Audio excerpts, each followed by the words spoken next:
বড় ছেলে, আমি এক ছেলে, আমার এক বোন আছে।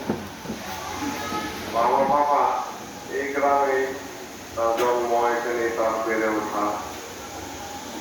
এই থানা, লোকজন থানা থেকে শুরু করে চলতে ফিরতে পুরা সব জায়গায় কোনো ধরনের অন্যায় অপরাধ অবশ্যই হয়েছে। তো আমি তার সন্তান হিসেবে আপনাদের কাছে সহজরে বিনতি আকুল আবেদন করছি, আমার বাবাকে সবাই ক্ষমা করে দেবেন। আমার আর কিছু বলার নাই। আমি শুধু তার জন্য আপনাদের কাছে যদি বন্ধুটি করে থাকে সেই ক্ষমাটা চাই, আর তার জন্য দোয়া চাই, তাকে যেন আল্লাহ কবরের সকল আযাব থেকে মাফ করে এবং তাকে ব্যস্ত নসিব করে। সবাই তার জন্য দোয়া করবেন। أعوذ بالله من الشيطان الرجيم بسم الله الرحمن الرحيم كيف تكفرون بالله وكنتم أمواتا فأحياكم ثم يميتكم ثم إليه ترجعون هو الذي خلق لكم ما في الأرض جميعا ثم استوى إلى السماء فسواهن سبع سماوات وهو بكل شيء عليم بارك الله لنا ولكم في القرآن العظيم. সকলেই জানি যে মৃত্যুবরণ করবে, এটা শুধু মুসলমান বলছে না, যারা মুসলমান না বলবো না, মুসলমানদের মরাটা হবে অন্য ধরনের। এই জন্য আল্লাহ রাব্বুল আলামিন পৃথিবীর মধ্যে আমি অনেক কিছু করেছি, অনেক কামাই করেছি, পৃথিবীর মধ্যে বর্ণনা করেছি।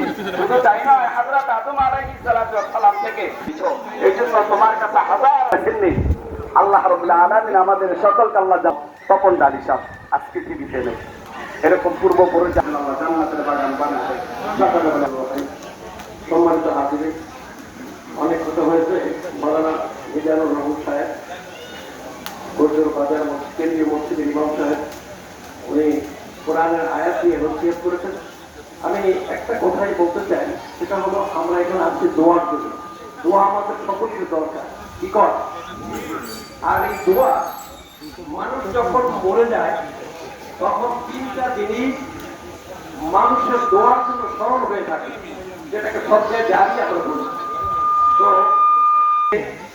হুজুরদের সাথে সাক্ষাৎ করে বিভিন্ন খাতে বিভিন্ন জায়গায় কিছু দান করছেন, যার প্রমাণ যারা বাবুল বশির সাহেব আছে এখানে। এরপরেও যখন আমি মাদ্রাসা চালাইতে যখন কোনো সমস্যায় পড়তাম, তখন বাবুল বশির সাহেব পাশে থাকলে বলতাম, ওনাকে স্মরণ করাই দেন, আমাদের মাদ্রাসার এই জিনিসটা দরকার, চাইলের দরকার, নিয়ে দেবেন। তো সাথে দিয়ে দিতেন। এরকম এই আসতে পারবো না, অসুস্থ, তো তার জন্য আমরা দোয়া করলাম।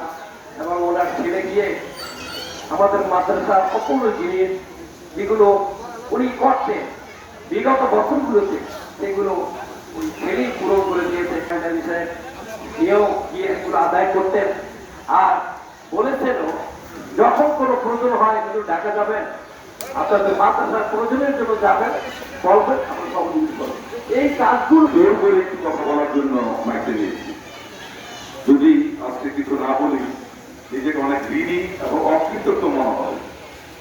আমি নাগেরহাটবাসী, আমরা গৌরব থানার একেবারে শেষ প্রান্তের একটা গ্রাম।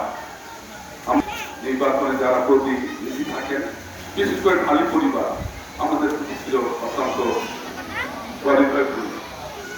কাছে আপনারা শ্রোতার সাথে স্মরণ করি। মুসলিম ঢালিকে যারা মুসলিম ঢালিতে রূপান্তরিত করেছেন, তাদের মধ্যে অন্যতম হচ্ছে তপন ঢালি। আর আমার পার্শ্ববর্তী আছেন আমার ঢালিকার তারা ভাইয়েরা। তপন ঢালির সম্বন্ধে অনেক কথা বলা যাবে। তপন নামের শব্দটার অর্থ, বাংলা আবিধানিক অর্থটা চিন্তা হয়তো আমরা অনেকে জানি না, আমরা অনেকে জানি না। তপন শব্দের অর্থ পৃথিবীর শ্রেষ্ঠ যে মাশরুক, সূর্য। আল্লাহ পাক যে সূর্য সৃষ্টি করেছে, বাংলায় তপন হচ্ছে সূর্যের নাম।